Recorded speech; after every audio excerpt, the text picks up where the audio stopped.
Boom. All right, we are live. All right, welcome everybody to Truth Be Told. We're gonna do our check-in real quick. So we'll start right off. How's everybody doing? Z, we'll start with you. I, I am good. I learned today or this week, I have a new person working in my office and she's very bubbly. So I think in a way, she's kind of telling me like, you're a little negative, a little pessimistic. I'm like, I'm just really a realist. But I'm realizing not everybody see my realist perspective, and to them they like, it's a little negative. Not really. I can see the gray. I don't see. I'm in the middle, and I'm not impressed. So, that's yeah. I'm just like, I'm not impressed. But overall, I'm good. I'm just ready. I'm ready for a break. Like working in higher ed with COVID and everything happening, like I really feel for our students. They really are ready to get out of not being able to hang around each other. I want to travel and see people besides like the few people I do see. Like I'm ready for something besides COVID to be happening. So that's where I'm at. I feel it. For me, I am good. I'm glad it's the weekend. It's funny because I took off an extra day this week, but I still feel like I'm happy it's the weekend. Had really good news today at work. One of my passions, as some folks know, is grant writing, and I found out today I got another grant. Yay! So I'm excited on the work we're going to be able to do with these resources. So yeah, that's a very good thing. So other than that, I'm ready for the holiday as well. Just ready to disconnect, but I've been trying to intentionally disconnect and take care of myself. So, but I'm good. Can't complain. Yeah, I'm in the same boat. So I'm great, but I am disconnecting this month of November. So I've taken a little break off of social media. I am still posting because I have the business app, so I'm posting through that. So I don't want people to think like you just posted. But I am taking a break from looking at social media for the most part. I'm taking a break from alcohol. I am taking a break from other things. I am eating right, going to the gym every day. I'm looking at moving to twice a day now. So I'm really like kind of focused on hearing God and trying to figure out what's next and getting prepared for the next shift in my life, or the next season. Uh, COVID is, I'm about done with this. This is ready for this to be over. I'm ready to travel so we can all go to New York and do some fun, hang out. All right, so we can jump right in this. We're supposed to be talking about the results are in, but the results are not in. They are not in. I expected this to last, longer than a day, but I didn't think that it would go past Friday. I woke up really excited this morning, though. Like I have been on 10 all day about the election. Georgia pulled through. Georgia on my mind. Midnight train to Georgia. Went to sleep. It was red. Came up. It was blue. Sun was shining. And I was really excited about it. Like, okay. And PA now is Pennsylvania is now blue as well. But I don't know if I think America is tired and ready for this to end. I know it's going to last for a few more weeks, but we can kind of talk about what our expectation was. I'll start off. So I had thought, and I am completely wrong in what I thought was going to happen. I assumed that Donald Trump was going to win flat out. I thought he would win the electoral college like he did before, but he wouldn't get the votes. We all know Hillary she got 3 million more of the popular vote than he did, but he won the electoral that word. He won the college. And so I expected the same. Like I just knew America was going to vote that man in the way they've been accepting of everything that he's done and not really cared. I did not expect Biden to pull through like this. I'm really excited though. But yeah, no, I was completely wrong in what I thought was going to happen with this election. What about y'all?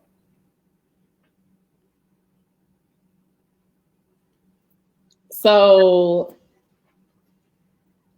I think probably similar to what you were saying, Brandon. I thought that Biden would get the votes, but not the electoral college.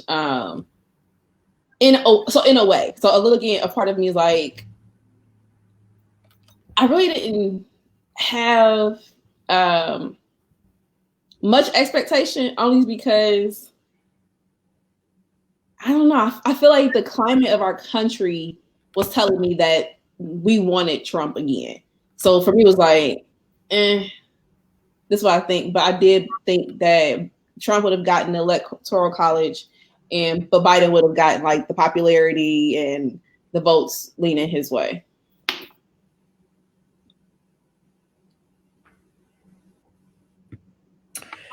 Yeah, for my opinion, I didn't have I don't know if I didn't have high hopes for Biden.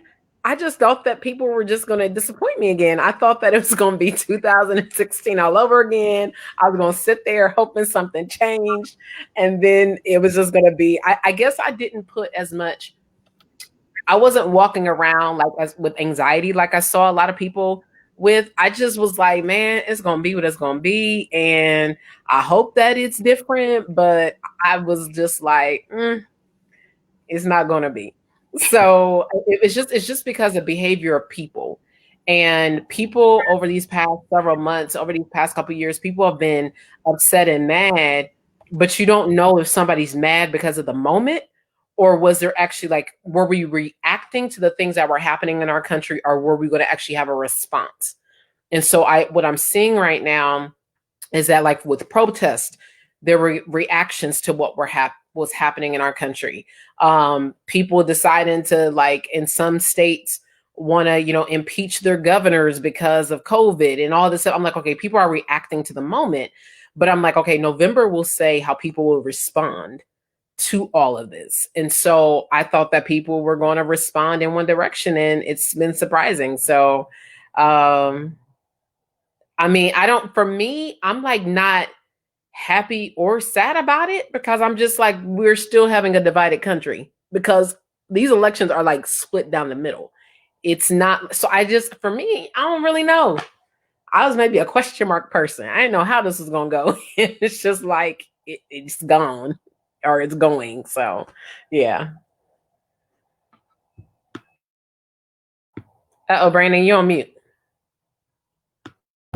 So so I because you touched on the anxiety and not having it, and so I didn't necessarily have it either. I was kind of just like, I think most Black people did not have it. we did not have anxiety over this election, and I found it interesting when I was talking to people who were not minorities, and they were having such anxiety about this, and I was thinking, this is the same thing we always go through. This is the same type of feeling that we've always had, regardless of who it is. Although I think, this might have been a bigger issue. I am proud of the United States that majority, I won't say the majority, but we, a lot more people voted than ever before. Biden has more votes historically than any other candidate ever. Second, Trump has more votes than any other candidate ever, except for Biden. And so it shows that we were all interested, involved, and took a part in it. I'm nervous about the divide. And I kind of have been watching things to try to figure out, how did we get here? How did we get so divided? I mean, I have my own personal opinions of both sides, conservative, liberal, but how did America just come to a point where there's signs everywhere politically saying what side you're on. There are people fighting in streets. You can't have a conversation. I talked to a colleague of mine about putting signs in my yard. She was Caucasian, and she was like, I just went and put signs in my yard. And I was like, I'm not putting signs in my yard because I just don't want to deal with it. I'm nervous.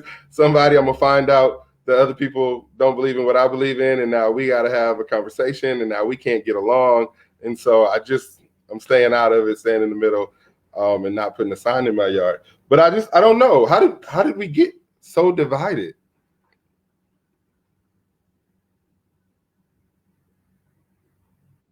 Yeah, I mean, I think that this division has been happening for a minute now. I mean, the moment, if you think about it, back in 2016, the moment, the day after Trump was elected, the nation went divided because you started to see, like, oh, so that's how you really feel about me or about people that are in my racial group, or if there was, a person with some sort of disability or something, like, this is what you really think because of your voting direction. And so from there, I feel like I was having this conversation with my mom and my sister. Like, one of the things that within this election, people have made about Democrat, Republican, because that's what we do. But I'm like, I'm not very happy with some of the actions of the Democratic Party, because ever since, what was that, November 2nd, 2016, or was it on the 3rd? November 3rd, 2016. So on November 4th, 2016, the day after the election, we were divided. Like, we just start being divided. And to me, there was never like a ground where we were moving forward together in the right way.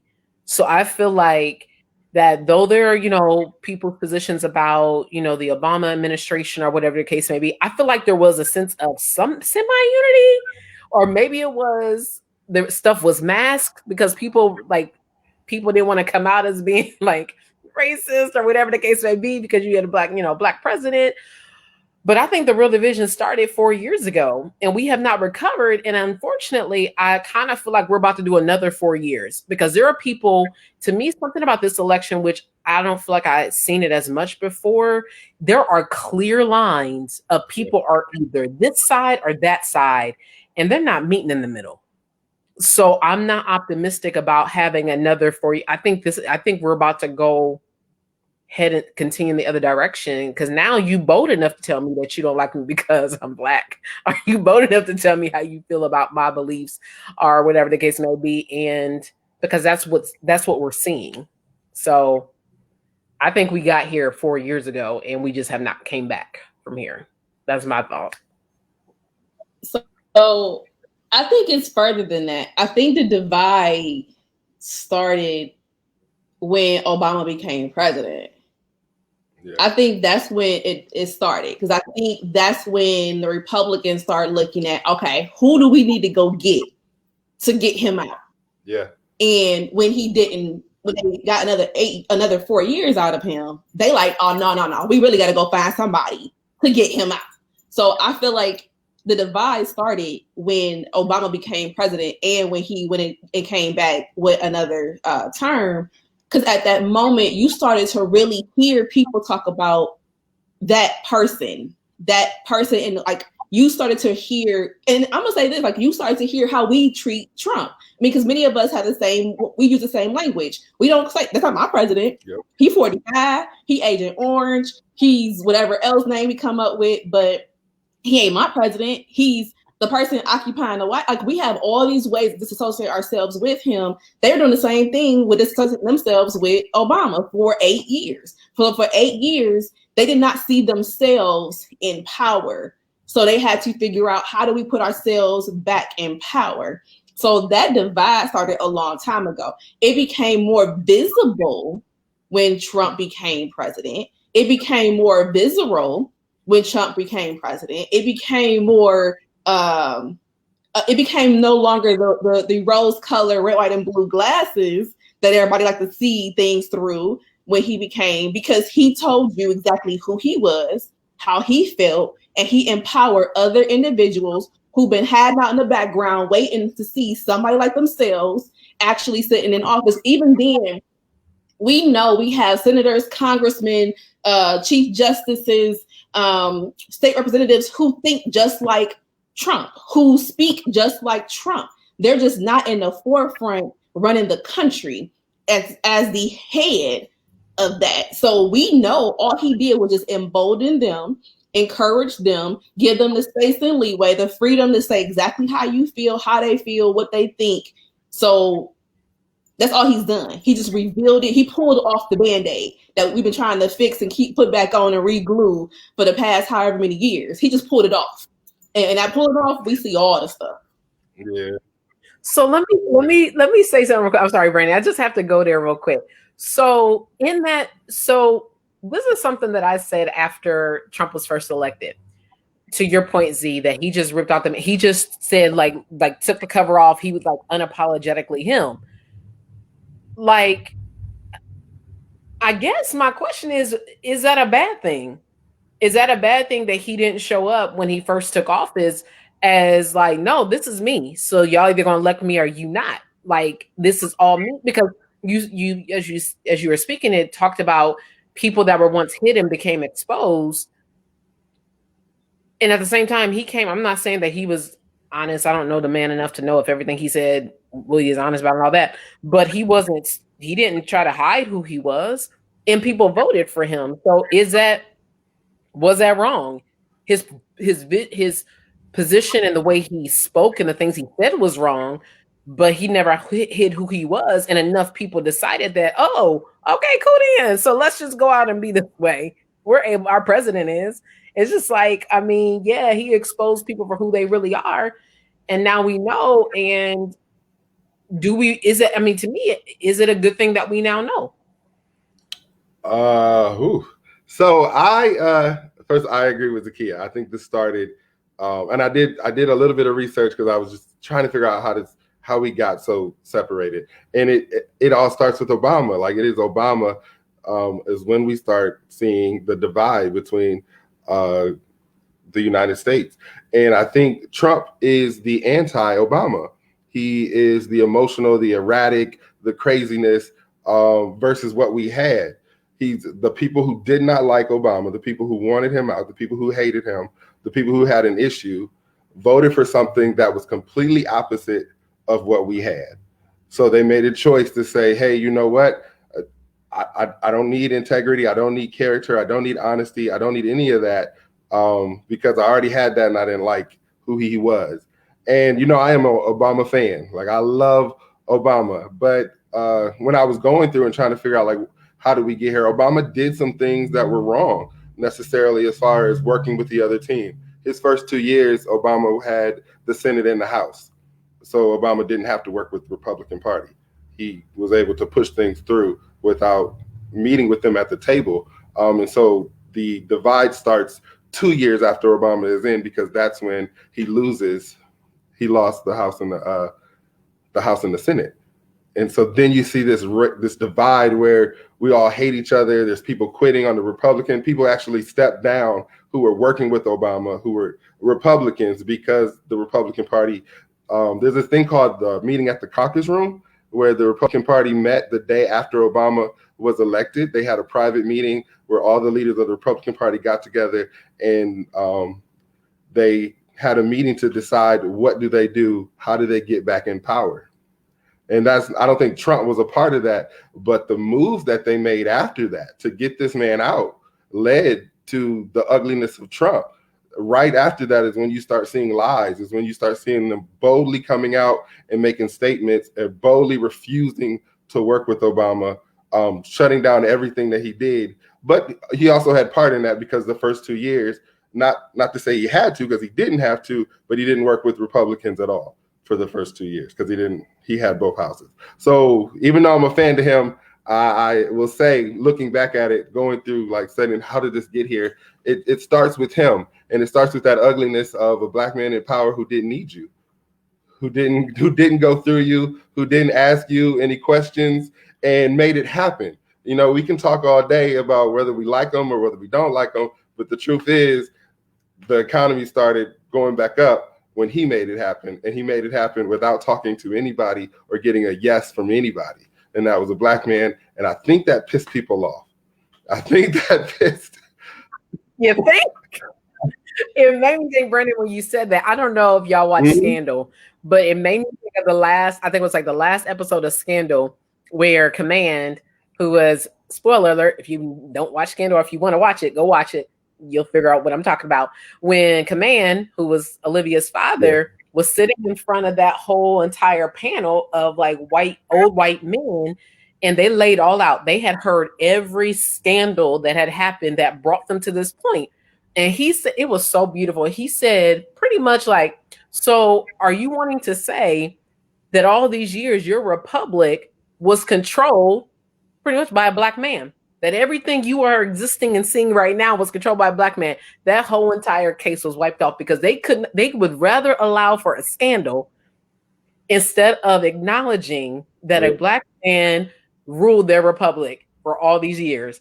It's such a perfect reflection of what you just said. But that's also where Brandon was saying Trump is the anti-Obama. Because if you look at it, every single thing that Obama did, Trump has spent 4 years trying to figure out how to undo, reverse, dismantle, whatever it is. Even when it came to coronavirus, he want to blame it on Obama. Like he spent the entire 4 years trying to tarnish this man's name, and it's hard to do because what Obama was able to do, he did in 8. So either way it goes, it's like you're talking about 8 years of a black man being in history, being recognized as as the president of the United States, and you want to come in your 4 years, and that was like that's all I kept hearing from him was Obama did. We want to reverse, undo, take away. You spent all that time. Because whoever, I don't even know if it's him personally. I think he's a puppet for other people. But either way, whomever it is, whatever system or structure it is, just could not fathom that in 2000, what year was that? 8? Obama became president? Yep. So 2008, an African-American man, a biracial black man, let me say that, a biracial black man is now the president of the United States of America. How the hell did that happen? We got to figure out how to undo this because they done got too ahead of themselves. They done figured out how to come up here and be in leadership. They done figured out, whoa, we got to get them out this own house. We just can't do this.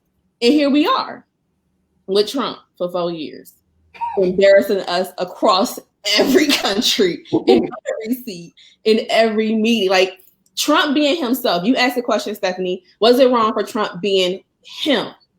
No. Be you. The issue is, for me, and I don't think it's an issue, honestly. What has been very interesting for me has been watching white America recognize that some of their family members are just as racist as slave owners.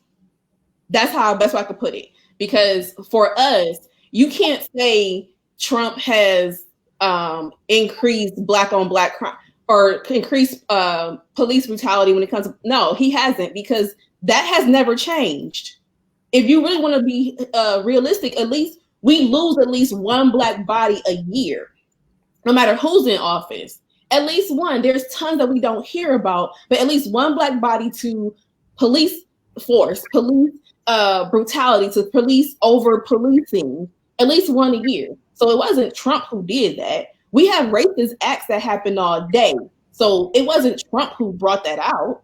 What it brought out was the white America seeing exactly who is in their family, who they work with, who they've been teaching, who they like. You got to see, because we've been seeing it. We don't unsee it. We never not see it. And if, depending on where you live, it happens every single moment you go outside.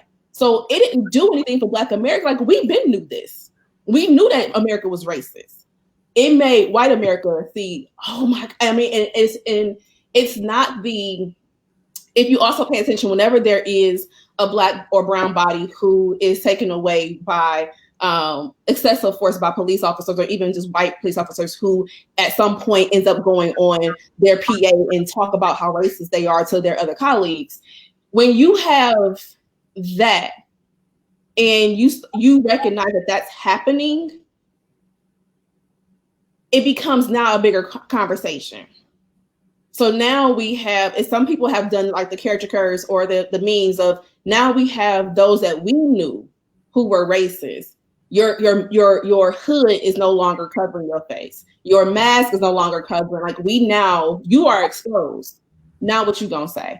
And now to the point where we're holding them accountable because you're exposed. Who's protecting you in this aspect? Because at this point, you're exposed. Like, it don't have to be us. It's the other white people who are holding you accountable, not because you embarrassing them. You got the whole world looking at you because you that person. So Trump, he just made people of his white people wake up. Because us, we've been through this. We've been seeing it. We've been experiencing it. Yeah, and he made the ugliness of America feel like it was okay. Like I am almost positive that David Duke and the KKK supported a president candidate, but I've never seen them actually have to come out and say, "This is our guy." Like this is the one. It's our time, you know. And he made it so that they felt as if this is okay. We can come out and we can do whatever we want to do. We finally have a guy in office who has got our back, who's got our side, you know. And I don't know. I think that hurts. I think that hurts that more of America. Like I am shocked. I don't want to say I'm shocked, but I think it's crazy how tight this race is. Like, it's just like, what were the breaking points? Like, at what point did you say, like, all right, you guys, I don't know if this is the right guy to run this country? What happened? It wasn't racism. You didn't care about that, right? What was it? Was it money? Like, it was COVID? Like, what stopped you and said, all right, when is enough enough? And we are still, like, even though Biden is pulling ahead, he's still like 50-49. Like, it's not like he's going out of the water. 50% to 49%. It's not like he's going just blowing this out of the water and America has said enough is enough for Trump. America is still fighting to get this man in.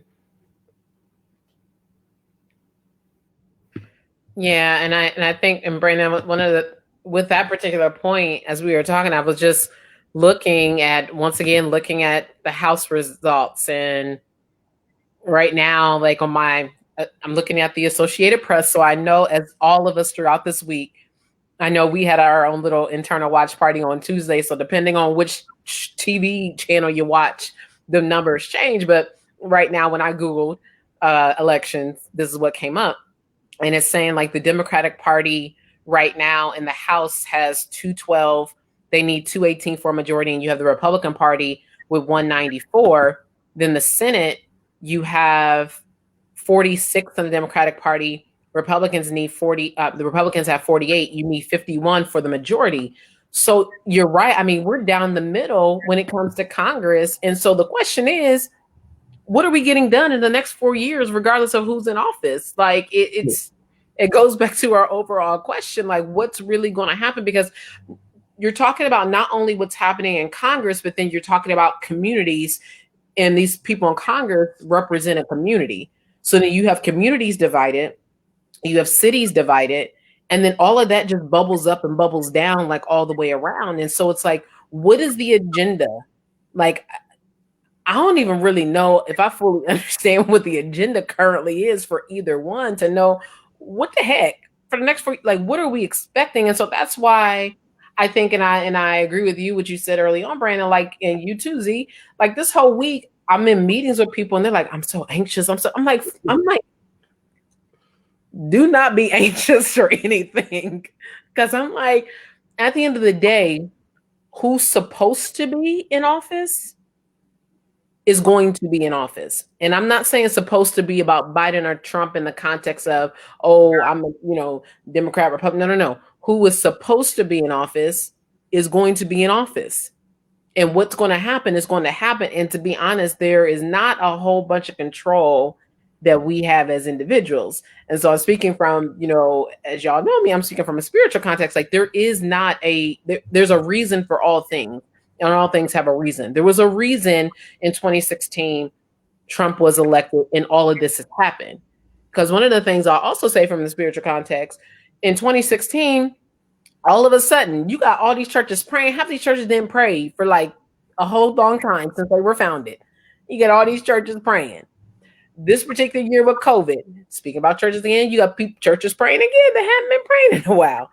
You have communities that are coming together that haven't came together in a while. You have all these reactions to what's happening in DC. But then the question is, at what point are we going to decide, like, let's not keep reacting to what's happening in DC. Let's actually align ourselves in such a way to create a culture of something different, something that's not the same of the same. So once again, spiritual context is going to be what it's supposed to be. And also from the non-spiritual context, what is it that we as the people, because we as the people have controlled the outcome of this election. So when is it that we as the people are we going to understand sometimes what our power really is, instead of continuing to look to DC to figure it out? Because we're controlling this. Like, these votes is what controlled where we are right now, and why we still talk about this on Friday as the results are not in. So I'm just like, I don't know. I just feel like something has to change. I mean, we about to go 4 years, then it's like, okay, who's gonna rise within this 4 year period of time? You know, who's gonna be on the ballot in 4 years from now? Is it gonna be the same thing? I mean, I don't even know. I might move to another country. I don't know. Let's find a country to move to. Listen. So what's interesting, I agree with you regarding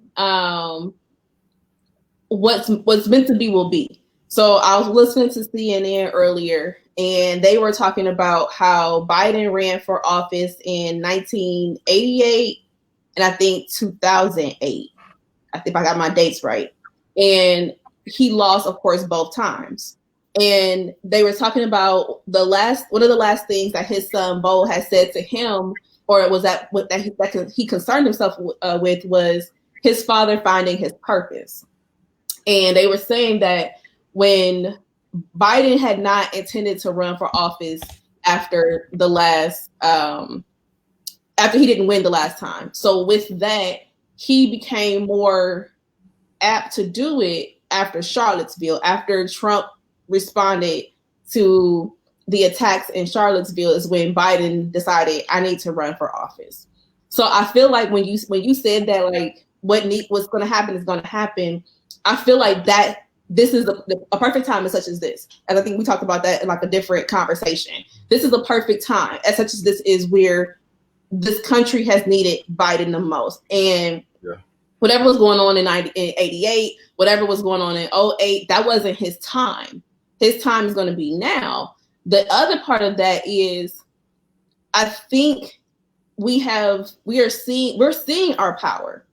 We are seeing our power. I think also this election may reaffirm or actually prove to those who are not convinced that their vote counts. Like, we talk about this every time there's a presidential election. We aren't as inclined as a country to really turn out for local and statewide elections. But when it comes to the president, we always have these huge pushes for everybody to get out to vote. We have all these campaigns that pop up out of nowhere. All celebrities decide they want to do a campaign to encourage the Black vote. I think this is a time, and because I'm going to claim it, when Biden wins, we're going to be able to show individuals that our votes count. And people can see, like, even now, when I looked at it last, they were talking about, Kanye has over 60,000 votes. So it's like, people are really seeing that their vote count. Like, we counting that Kanye has 60,000 votes. So I think this is a great time right now to really show how, I can't say democracy, because I still have some questions about democracy, but how the people's voice have an impact. Because even now, they're down to like counting every single vote. They're counting the military votes. They're counting the provisional, like, they're counting every ballot to make sure they have an accurate count of who wins this next seat. You can't get no better than that. We could, but I think we've come further along than where we should have been or could have been years ago. I think, again, I'm not a fan of Biden. As soon as he swears in, I am ready to get him out too. But I do think that Biden, that is not his name. Biden does bring normalcy back. I feel like Obama angered people, and that's when we split. I think like Trump spread that split and fueled it for people. But I think, bringing this white man back into office can bring us back to a point where we are, where we can all sit back at the table, where Republicans, conservatives can come. And I don't think we'll agree on everything. And I think that's the beauty of America, is that we don't have to, right? And the point of having two parties, although I think we need more parties, the point of having the two parties is so that we do have those checks and balances. And so that you don't have the president come in and say, I'm going to do this, this, and this, and this, and the other half of the country isn't represented. And so that is something that I think he can bring, is he will bring both parties back to where we were. I don't think he'll do anything extra. I don't think we're going to say like this was the greatest president we had. Nothing is going to come from him that is going to just be amazing. He's going to be a basic person. He's going to play that middle ground the whole way through. But the middle ground sometimes can be the best ground. It can be the easier road if you're playing that road. And having Mitch McConnell, but having the Senate on one side saying something, but also having Democrats on the other side saying, let's meet in the middle. I think they can do that. And I think they can work with Biden. I do think that they'll work with him more than they would Obama and more than they would Trump. And so he'll do that. Yeah, I think that there's that possibility. So I want to speak real quick about, okay, so we've been talking about Biden and talking about Trump, which clearly they, one or the other is going to be the president. But then now, okay, let's say Biden wins. Everything, every vote's counted. It's now, things are official. It's January, sworn in. Kamala Harris. Like, I don't think Kamala about to be just a vice president that's just out here, like in the wind, just like here but not here. I don't think she about to be just.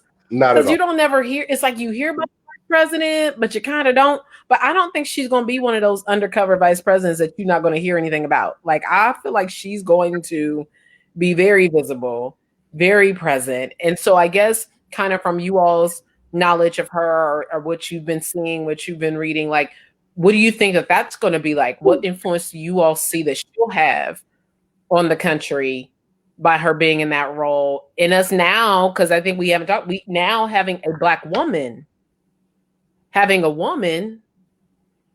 then most importantly, having a biracial woman, I will say biracial woman, but Black woman, however, in that number 2 seat. Because if anything, if Biden, God forbid, if something happened to him, she's going to be our president. So how do we feel about she's the president, Kamala Harris being in the White House? She is the president. Well, yeah, we know that.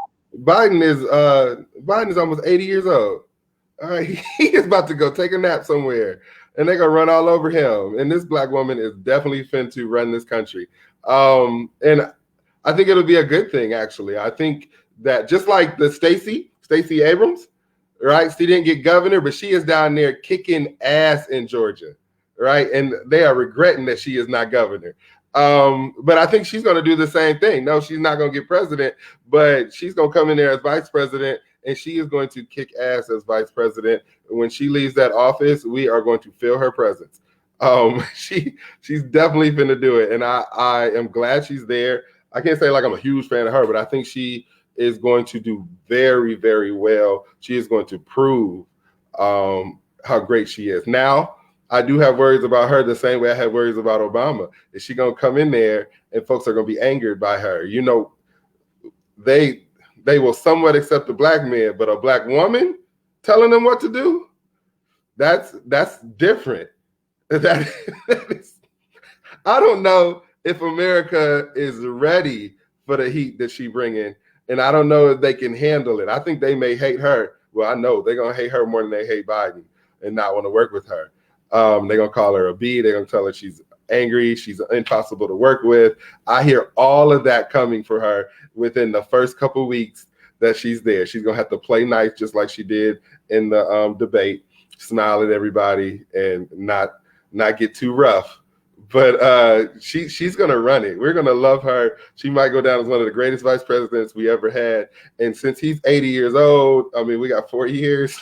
She might end up being president. So it's even because somebody was saying, like, has Biden mentioned running for a second term if he becomes president? I'm like, not to be funny, is he gonna be around to do it for a second term? Like, is he gonna make it? No. I mean, because they also said, like, they said in 2 weeks, and he'll be 78. Like, so okay. On top of that, though, I'm with you, Brandon. I do feel like Kamala, she's gonna be president, but I think also we're gonna have to no, we're not gonna have to. I already know that Auntie Maxine Waters, Auntie Joyce Beatty, Auntie Val Demings, they about to come in there and surround sis like, look, because they're gonna come for your throat, and they're gonna make sure she succeeds within reason, without showing favors, whatever. Like, we get that part, but they're gonna make sure she succeeds. There's way too many people there who've already experienced what it means to be a Black woman and to have a voice. Because for her to say, I'm talking to Pence at the debate, like, how many times have the Black women who are serving in Congress as U.S. reps, as senators, as all these different leadership roles, like, how many times have they had to tell other men, white men, I'm talking? So she about to come in with, and then she got was it AOC? She has, it's about to be something serious going on in our federal level government when Kamala gets VP, because we already know how our society perceives Black women, women of color, women who are confident, women who are strong, women who are vocal. So I'm with you though. That she already president. She about to just start making moves. He's just gonna say, yeah, okay. Because I also feel like he's bringing back the humanity into that position.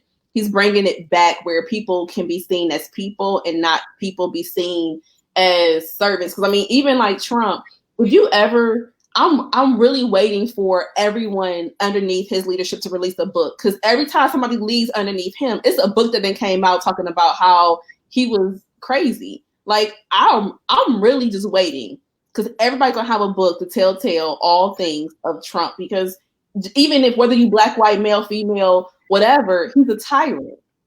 He's a tyrant, no matter what. And everyone releases their experiences unless they do an NDA. But show me somebody who has not written a book or who has not came out and told all to somebody, because they all snitch. And they're already turning on him. So, like, you know, he's trying to get, what is it called? He's trying to do these lawsuits to stop the ballots, but the Republicans are not backing him up on that.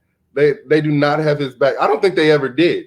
He wasn't a Republican. He was a Democrat, first of all, before he ran. And then they didn't give him the nomination. So he said he would run for whatever party he could get a nomination from. And so he chose Republican. And the Republicans are initially, like, you can look at tapes of Lindsey Graham, all of them people saying, this is not a great candidate. You do not want him. Like, we will not endorse him, until his campaign got momentum and people started backing him and they realized they didn't have another choice. They needed to win. And that's when they backed him. Even Mitch McConnell and him, it's said that they're not friends. They don't like each other. They just have a pact. They have a pact. I'll pass everything you have. As long as you rub my back, I'll rub yours. And we'll win this, and we'll make Republicans look good. But Trump's been a Democrat all his life until he ran for president, and they were the only people. And I think at the end of this, he's going to leave office, and those people don't have his back. After you're no longer president, they don't need you anymore. They are done with you. You might go to jail because he is going to jail. That's why he's falling.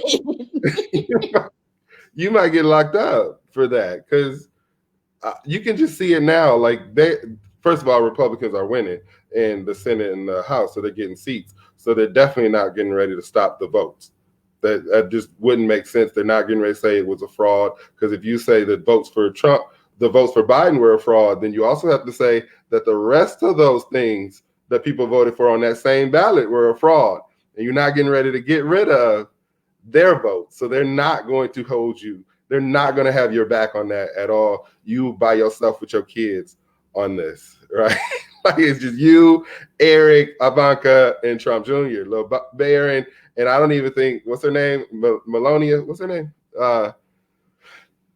His wife. I don't think she got his back either. She's so ready to get out of there. But that's the truth. Once he leaves this office, he is done. And they never liked him in the first place. He was the ram in the bush, to say. He was at the end. They found that he could win, and so they backed him up. When he got in office, they found that he had momentum, so they backed up everything he had. They made a deal. Mitch McConnell said, I'll pass everything you go through here. I'll block everything.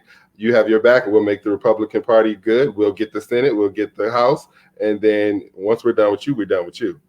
And that's it. But that makes sense. Like, it goes to the whole, where is there truly loyalty, or is it because loyalty, some people think that that loyalty because of certain things, like, oh, we're all under this idea, so we're loyal to each other. No, you're loyal to your idea. I can be very loyal to something and not be loyal to the person, because people think like, oh, that's the person that's representing my values. And no. That person is sitting in a seat, but my loyalty is to something else.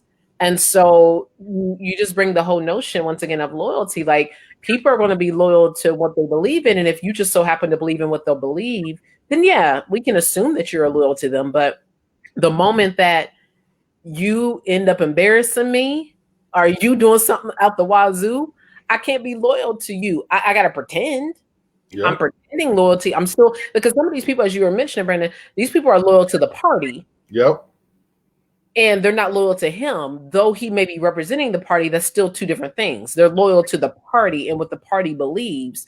I'm not loyal to the person that's holding the seat that represents us, because that's something I was having a conversation with somebody last night, because they were talking about, the Democratic, because they kept associating Biden and the Democrats, and they were associating Trump and the Republicans. I said, you can't associate those things as if they're equal, because the Democrats have made some very, in my opinion, not so good decisions, or they just didn't do good things over these past 4 years. There was nothing that I could say like, oh, Democrats, you really worked hard in this particular vein. You did these things really well. So then I can't decide, I'm now not wanting to vote for Biden because what the Democrats have done for 4 years, because he was not in that office. He was like, so, and then Trump, he's representing the Republican Party, but the Republicans had their whole entire agenda and have been having their agenda for the past 40, 50 years. That person in that seat, I'm putting you in the seat because you have the ability to help my agenda move forward. I'm not putting you in the seat because I think I like you or that I'm loyal to you. I'm loyal to you making my agenda happen. And so that's what I hear you saying. Like, the moment he's not in office, he no longer has the ability to help their agenda. Yep. So who now are we about? Who is the other? And I'll take ram from the bush outside of that. Who is the ram that they're preparing? Because they may decide to throw in the like, okay, we done lost this 4 years with the president, but we got the majority in the Senate, so we can rock it out. Who are we grooming to come back? Because they're gonna have to groom a powerhouse. They're gonna have to. Because then also, you said who? Kanye. Yeah, Kanye West. No. Come on, through Kanye. Please, not Kanye. I think that they will. I don't know who they'll groom, but I think they'll do the same thing they did with Obama. They will go back to a sense of normalcy with that. But they'll meet and try to figure out how they can, not 4 years, how they can get back on top in 2 years. They already have the Senate. They'll get more seats, try to get more seats in the Senate. Republicans understand voting better than Democrats do. Like they know, like, hey, we can get the Senate, we can get the House, we can work on that. And I believe, because we talked about loyalty, I don't necessarily believe they're loyal to the party. I believe they're loyal to the money. They are loyal to where the money's coming from. We look at Trump now, and Trump just was tweeting about how Fox News is not supporting him. You're not giving him the votes that you're supposed to be giving him. You're not making him the president or announcing him as president as you should. And you look at it, he's looking at them to be loyal to him, right? Like you should be supporting Donald Trump, when the truth is they weren't supporting Donald Trump. They were supporting the money you were bringing them, because you were giving them endorsement deals, you were repping their books, you were retweeting them, and you were publicizing that Fox News is the best channel ever.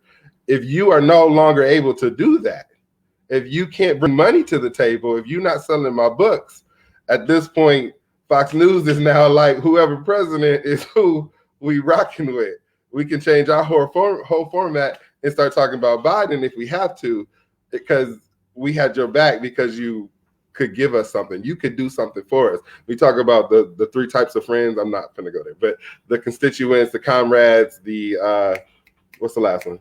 Constituents, comrades, and something else. The three types of friends. Look it up. TD Jakes talks about it too.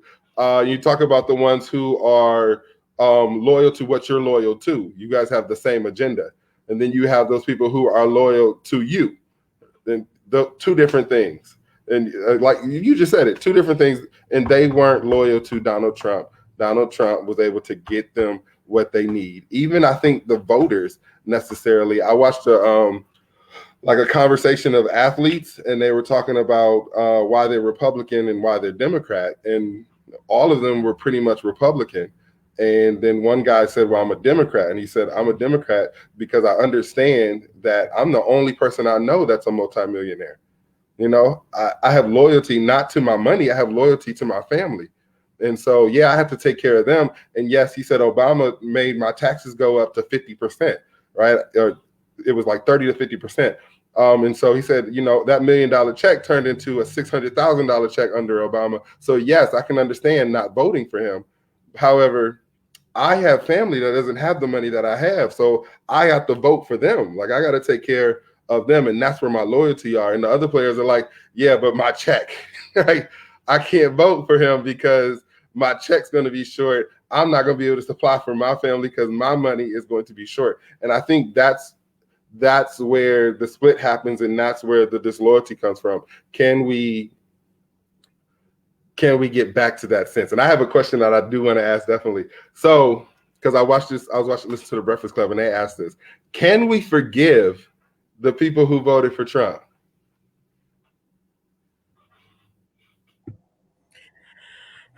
I mean, I think it goes back to what you said. What was your why? Like, what was your why of voting for him? Like, you have people that voted for him because, like, Princess, as we were talking about before, you have people that voted based on issues. Like, because he supported an issue, I voted for him.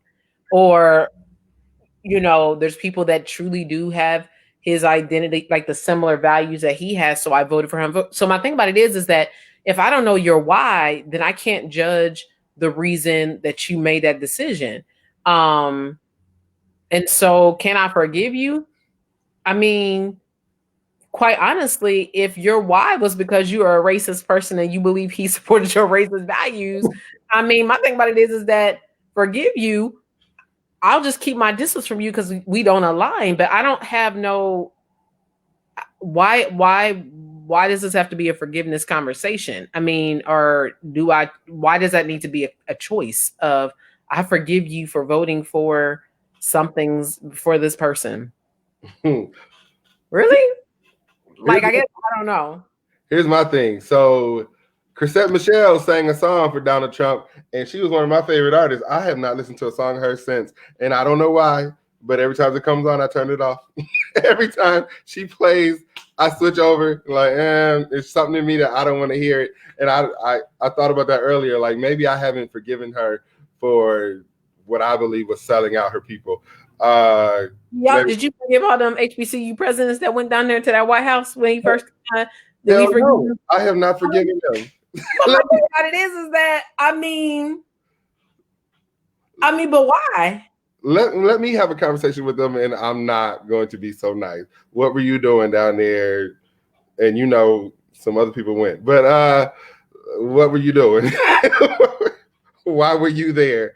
Why did looking you mad in the picture too? I remember that picture. Y'all looking like fat-eyed, but y'all there. Right, and left with no money, right?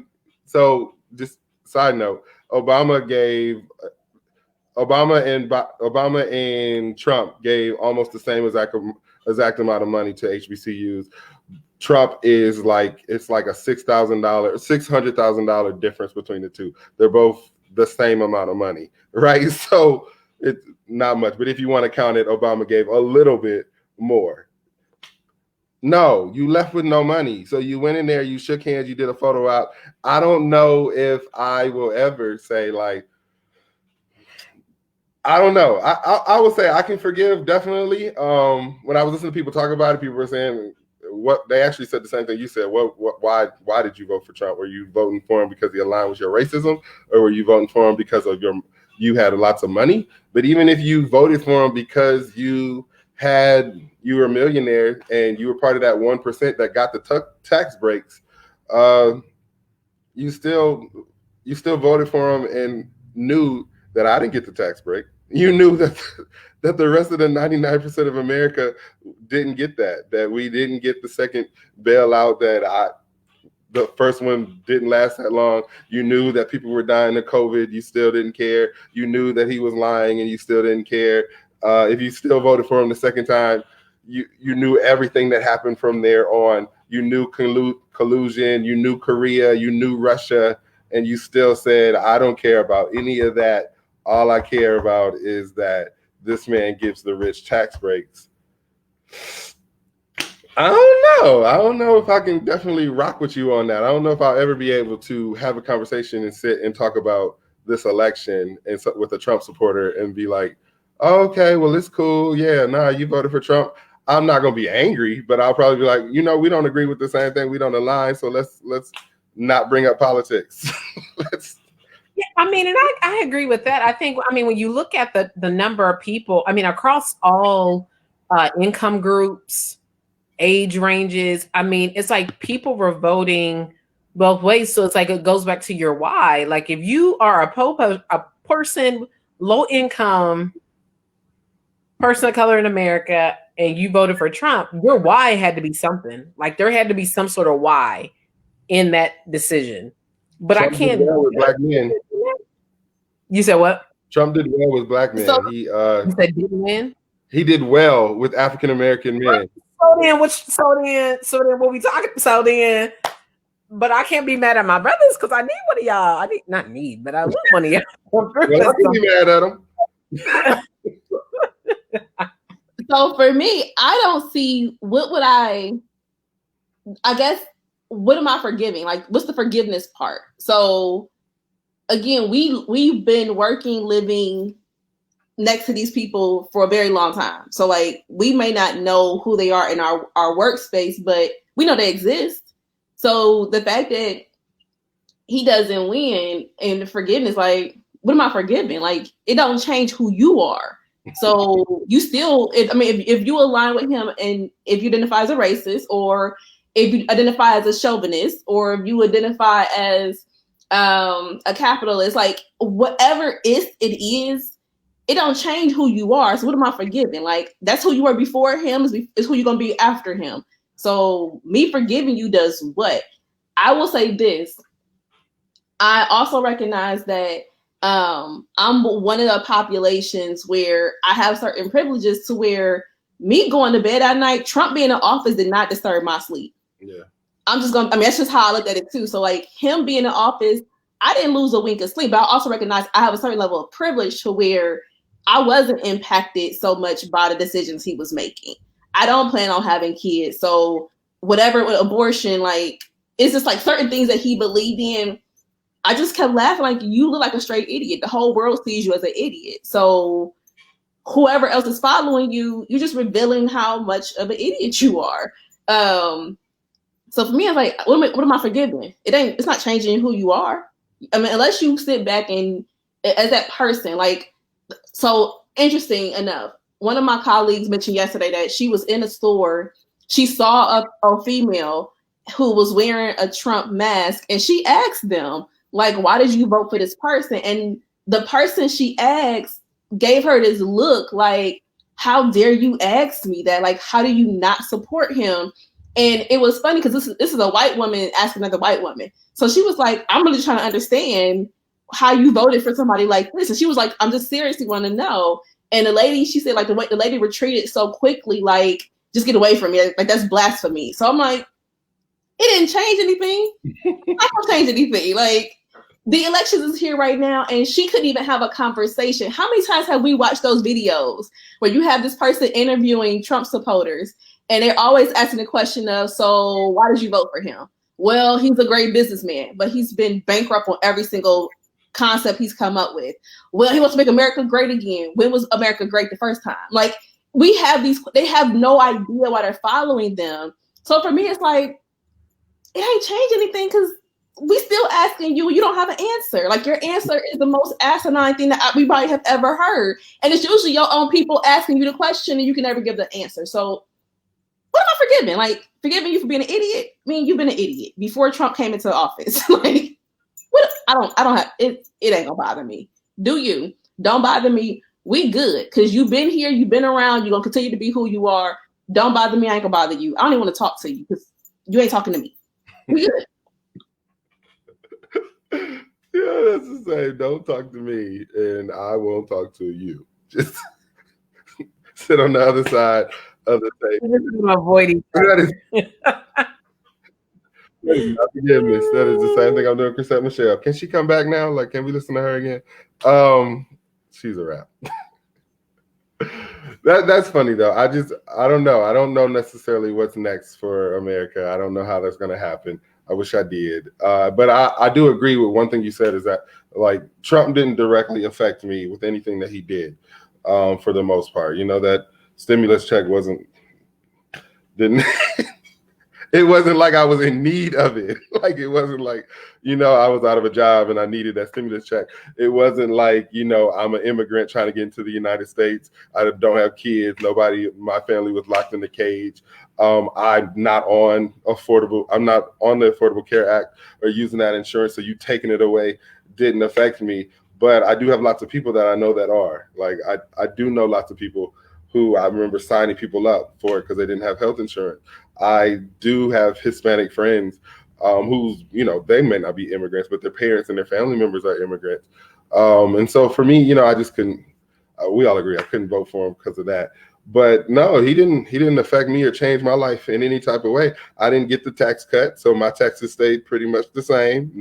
Nothing changed about it. Student loan bill kept coming, ain't changed.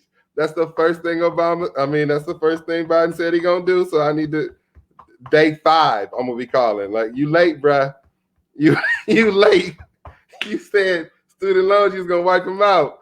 Go and wipe them out. Clear it up, bruh.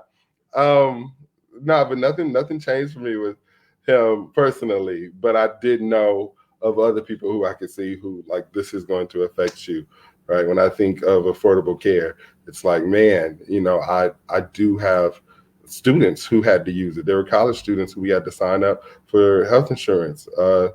There were, again, family members who I know who, you know, necessarily needed that health care, or they wouldn't have had insurance, and probably don't have it now anymore that it's, you know, going away.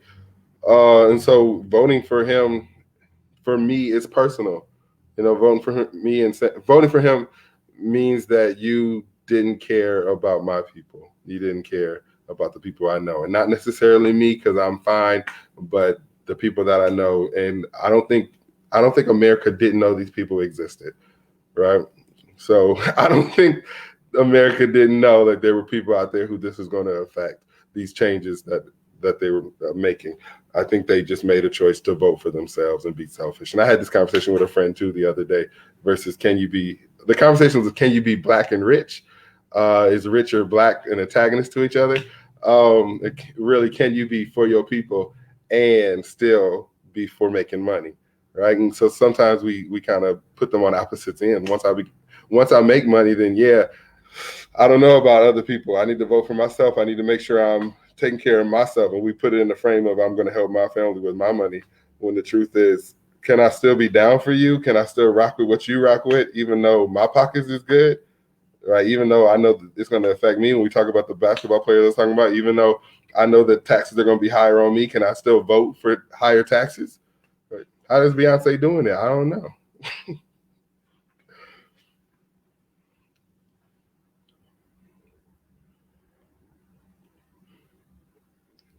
Okay.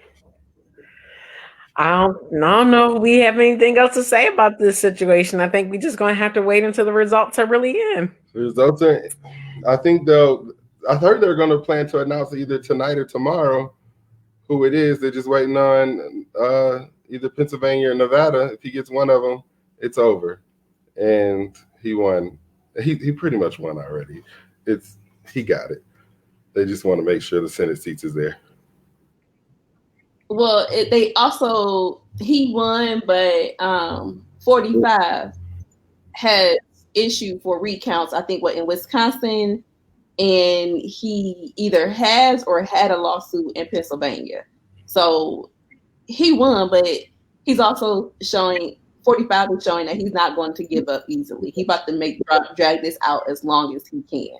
He has a lawsuit. He filed a lawsuit in Georgia, Pennsylvania, and Michigan. Okay. Pennsylvania already had a lawsuit. And so he's tagged on to that lawsuit that they already had. So he may get that one through. But Pennsylvania was already prepared for that lawsuit beforehand. They separated the votes that came in because of the lawsuit. So he's now tagging on to that, an additional lawsuit in Pennsylvania. Okay. The one in Michigan won't fly because there's no evidence. The only evidence of voter fraud so far has been a Trump supporter trying to vote multiple times. That is the only evidence that we have so far is from his team. And that was in Nevada. So that was the Nevada Attorney General said this. Yeah.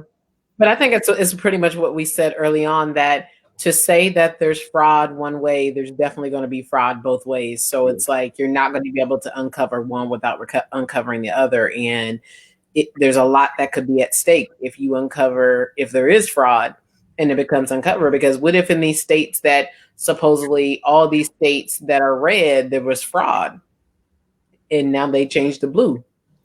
Then what? You know what I mean? It's like, I love to see that. You know? Yeah, they're not. They're not going to see this case. There's too much.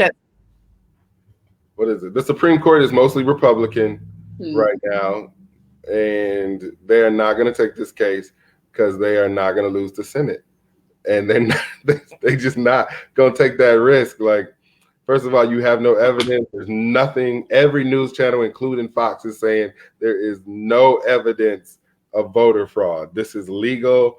The votes are coming in and they are counting them if they have the postmark. This is legal. So you can't say they're not stealing the vote. Every news channel.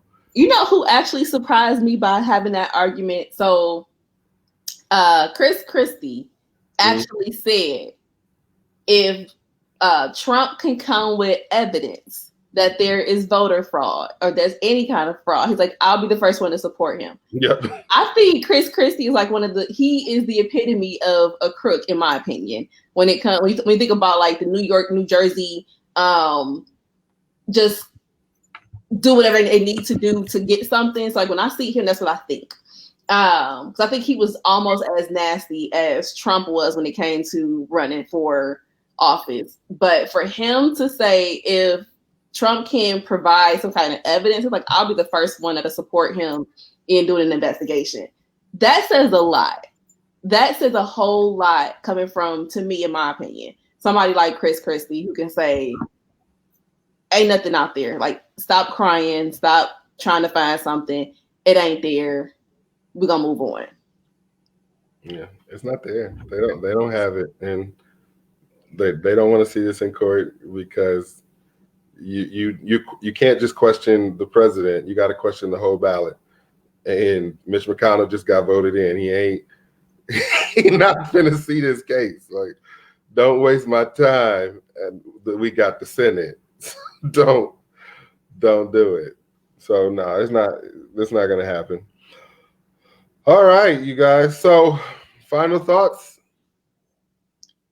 My final thought would be, as we was talking behind backstage, if you are into politics, go read the contract with America from '94 and compare it to who's now in office for the Republicans and their views, and see if you find any commonalities of what was written in '94 with the contract with America and what's getting ready to happen in the next 4 years with the Republican being in control. That's my last thought. My final thoughts would be, I mean, America just kind of realized that there is some power in our hands as the people. And if we really want to see change, it is going to start with us. We can't continue to look at Washington to do it because they don't have it together, folks. And I'm not saying that we have any. It's just like, I just feel like, I'm not saying that we need to be like, take matters into our own hands, but it's like, I feel like the voice of the people matters. And wherever you live, whatever that means. I mean, I'm not saying that you have to go out and run for a political office yourself, but it's like accountability is key. And I think that it's time for us to start holding, it's past time that we're so late to holding our government responsible for their actions. And we see it right now. We see it in this election, as Z said earlier, our voice matters. And so we just have to start using it, not just at election time, but 24/7, 365. Because some of our cities are dying and drowning and so much loss is happening because we, the people, we're not doing our part to hold folks accountable for real. So let us truly be, we the people of the United States, form the union we want to see. So yeah, my final thoughts is the same. I hope this inspires people to run for office, people with character and integrity, not other Trumps. But I hope this inspires the younger generation to get involved. I really hope that people start to learn about government. Like, if we learned like who does what and how to do this, just like I said earlier, Republicans know how to run government. They vote every term. They're going to be there in 2 years voting, and Democratic Party is not. We vote for the president, and we don't show up again for the next 4 years. So I'm hoping, this inspires us. I know it's inspired me to get more involved, to pay attention a little bit more, I'll be there in 2 years voting, trying to get back the Senate, and really looking at who we can put in office that's different. We got our first transgender in office. I don't know. That just shocked me when I was like, wow, I didn't know America was ready for that. But we have our first transgender woman in office this year, and I hope we have more. I hope we have more African Americans, we have more Muslims, we have more Latinos, we have Asians. I just think America needs to have a big meeting with itself, with everybody, and kind of discuss where we are and how we make this a great place for all of us. Because America's cool, but we could do so much better. And there's other countries out there who are doing great things. So I know America can do it too. If every other country's got affordable care, then America can do it too. All right, so I will start the way I close out. I just go by. You're so funny, Brandon. Continue to free your mind. And live your Sankofa experience. All right, see you guys in a month.